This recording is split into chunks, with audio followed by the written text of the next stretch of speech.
Il n'y a pas de pays sans paysans et pas de nourriture sans agriculture, dit-on.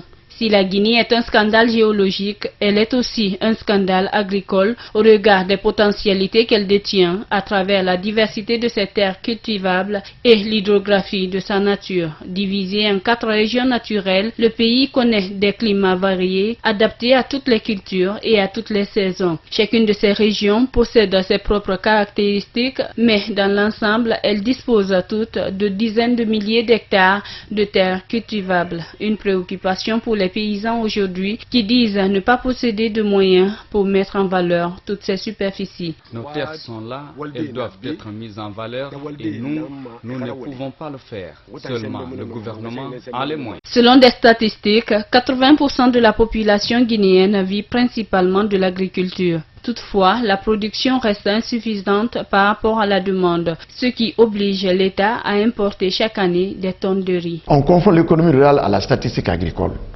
alors que c'est très différent. Aujourd'hui, on ne peut pas savoir réellement la consommation de riz au niveau de nos préfectures, au niveau de nos régions, au niveau de la capitale.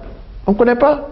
Ça menace notre existence parce qu'une partie des devises s'envole ailleurs. Pourtant, tous les atouts naturels sont réunis pour que les Guinéens soient autosuffisants. Malgré les différentes politiques gouvernementales mises en place pour le développement agricole, la production reste toujours faible par rapport à celle de la sous-région. Pour Dr Bamba, il s'agit de rationaliser la méthodologie à employer. Il ne s'agit pas d'élaborer une politique agricole, mais il s'agit de mettre des grandes orientations technico-scientifiques dans tous les secteurs, dans le domaine machinisme, dans le domaine de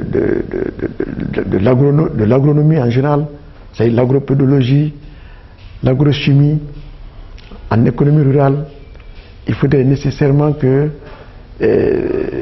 tous ces éléments qui rentrent en cours vraiment rentrent en jeu afin d'avoir de bons résultats. Pour relever le challenge d'une Guinée exportatrice de produits rizicoles, Dr Bamba préconise que les politiques soient à l'écoute des techniciens et fassent aussi un schéma directeur pour la promotion de l'agro-industrie.